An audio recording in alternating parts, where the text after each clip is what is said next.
ህዝቡን የሚያገለግል ሰው ህልሙን እየኖረ ህልሙን እየፈታ ህልሙን እያገለገለ እንደሆነ ማሰብ አለበት።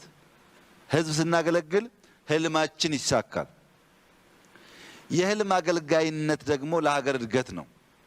አንድ ሰው ህዝቡን ሲያገለግል ህልሙ እንደሚኖረው ሁሉ ህልሙን ሲያገለግል ደግሞ ለሀገር እድገት ይጥላል ማለት ነው። ህልም ያለው የማይቃዥ አርቆ የሚያይና አልቆ የሚሰራ ከሆነ ሀገር ያድጋል።